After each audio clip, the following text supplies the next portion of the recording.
샬롬! 중고등부 친구들 안녕하세요. 임예솔 목사입니다. 한동안 잘 지내셨나요? 우리 친구들 너무나도 보고 싶었는데 이렇게 영상으로라도 볼 수 있게 돼서 너무나 감사합니다. 오늘 우리에게 주신 그 말씀을 통하여서 우리 친구들이 정말 은혜를 받고 또 평안을 누릴 수 있도록 저 목사님도 우리 친구들을 위해서 계속적으로 기도하고 또 말씀을 전하도록 하겠습니다. 오늘 우리에게 주신 하나님의 말씀의 제목은 하나님 나라의 비밀인데요. 주님의 주신 말씀 함께 합독하도록 하겠습니다. 마가복음 4장 30절에서 32절 말씀입니다. 또 이르시되 우리가 하나님의 나라를 어떻게 비교하며 또 무슨 비유로 나타낼까? 겨자씨 한 알과 같으니 땅에 심길 때에는 땅 위의 모든 씨보다 작은 것이로되 심긴 후에는 자라서 모든 풀보다 커지며 큰 가지를 내나니 공중의 새들이 그 그늘에 깃들일 만큼 되느니라. 아멘. 오늘 본문에서 예수님께서는 바닷가에서 많은 무리들을 향해서 하나님 나라를 겨자씨 비유로 말씀하고 계십니다. 예수님께서는 갈릴리 첫 사역을 하실 때 선포하신 그 첫 말씀이 바로 하나님 나라에 대한 것이었어요. 마가복음 1장 15절에 때가 찼다. 하나님의 나라가 가까이 왔다. 회개하여라. 복음을 믿어라. 라고 말씀하셨습니다.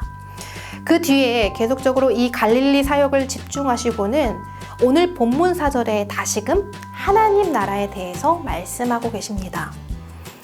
그러면 예수님이 말씀하고 계시는 그 하나님 나라는 어떤 나라였을까요? 마가복음 4장 31절에 예수님은 하나님 나라가 겨자씨와 같다라고 말씀하셨어요. 당시 겨자는 이스라엘 주변에 널려있는 흔하디 흔한 들풀과도 같았습니다. 또 이것이 번식력이 좋고 또 무성이 번져나가기 때문에 사실 농부들에게는 이것이 굉장히 골칫덩어리 같은 잡초에 불과했죠. 다시 말해 이 겨자는 그 당시에 무가치한 존재, 뽑아버리고 싶은 그런 존재로서 살고 있었다는 것입니다. 그런데 예수님은 이 겨자씨를 가지고 하나님의 나라를 말씀합니다. 예수님이 말씀하신 이 비유 이야기에서 겨자씨는 들풀 또는 잡초가 아닌 온전한 겨자씨로서 불리어지고 있습니다. 특별히 본문은 겨자씨 한 알이라고 말하고 있는데요. 수많은 겨자씨들, 즉 군중, 무리 속에 보이지 않는 존재로 살아가고 있는 그런 존재가 아니라 하나의 개별적인 존재, 나로서 불리고 있었다는 것입니다. 나아가 밭의 주인은 그 자신의 밭에 겨자씨를 심으며 겨자씨가 머무를 자리까지 내어주게 됩니다. 그렇게 겨자씨는 온전한 환대 속에서 성숙된 자아로 건강하게 성장할 수 있었던 것이죠. 그렇다면 이 겨자씨는 얼마만큼 생장할 수 있었을까? 겨자는 1년생 풀로서 자라도 8에서 80에서 100cm 정도 자라는 그런 풀이었습니다. 그러나 성경은 이 겨자씨가 땅에 심기게 되면 다른 어떤 풀보다 더 큰 풀이 되고 나무가 된다라고까지 심지어 말씀하고 있어요.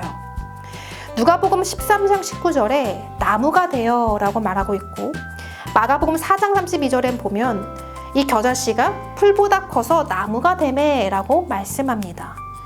즉 겨자씨는 어떠한 풀보다 더 큰 풀, 심지어는 나무가 될 것이다 라고까지 불리어지게 된 거죠.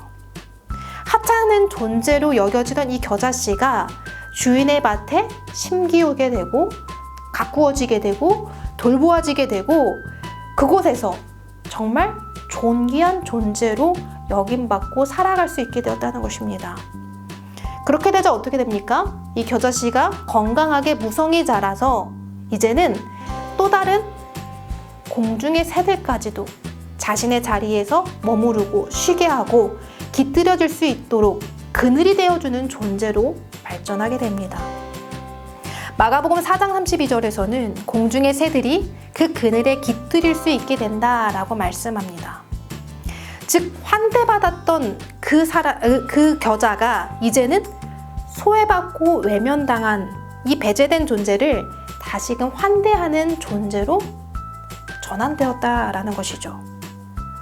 예수님은 이런 이들이 살고 있는 그 공존하는 그 자리가 바로 하나님 나라다라고 말씀하고 있습니다. 겨자씨를 비유하며 하나님의 나라를 전하시는 그 예수님의 말씀을 들은 무리들은 어떠한 마음을 가졌을까? 그들은 세상의 비기득권층이자 사회적 약자였습니다. 예수님은 갈릴리 첫 사역을 시작하고 그리고 하나님 나라를 선포한 뒤에 한낱 배움이 없는 어부들을 불러들이시고 세상에 조롱하는 그 레위를 제자로 부르셨습니다. 세상이 부정하다고 여겨지는 귀신 들린 자를 치유하시고 회복시키시고 몸이 아픈 병든 자를 고쳐주셨습니다.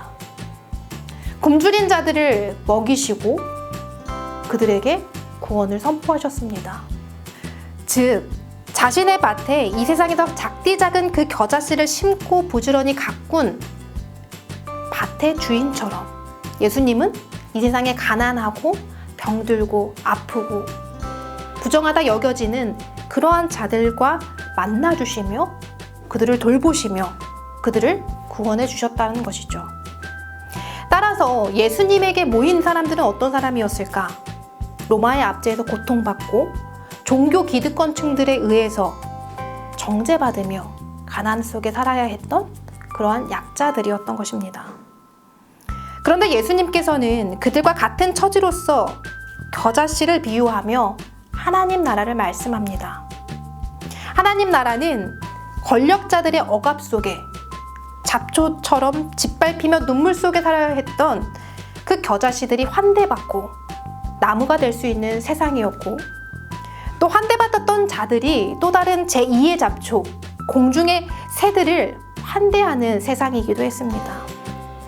또 가진 것으로 인정받고 능력으로 뭔가를 대우받는 그런 나라가 아닌 밭에 심겨진 그 모든 씨들이 모두 사랑과 돌봄 속에서 함께 자라나고 또 열매를 맺을 수 있는 나라가 바로 하나님 나라였던 것이죠. 예수님을 따르던 무리들은 예수님이 말씀하신 그 하나님 나라를 듣고 그것이 복음이다, 그것이 복된 소식이다 라고 여겨졌을 것입니다. 의인을 부르러 온 것이 아니라 죄인을 부르러 왔다 하시는 예수님, 그리고 겨자씨와 같은 우리를 통해 하나님 나라를 이루어 가시는 그 하나님의 섭리는 큰 은혜와 축복으로 우리에게 다가오곤 합니다. 바라기는 그 온전한 하나님 나라를 누리며 사는 저와 여러분이 되길 바라며, 또 예수님 따라 우리도 이 땅에 그러한 하나님 나라를 만들어 나가는 주님의 백성들이 되길 간절히 바랍니다. 기도하겠습니다. 사랑의 하나님, 오늘 주님께서는 겨자씨 비유를 통해 하나님 나라를 말씀하셨습니다.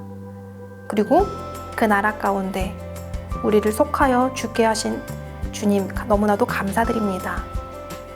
주님, 우리가 주님의 백성으로서 그러나 온전한 차별과 배제가 아닌 모두가 행복을 누릴 수 있는 그 나라 가운데 거하게 하시니 감사드리며, 더 나아가 우리가 이 땅 가운데 그런 하나님의 나라를 이루어갈 수 있도록 함께 참여하며 이루어 나가는 저희들이 될 수 있도록 주여 이끌어 주시옵소서.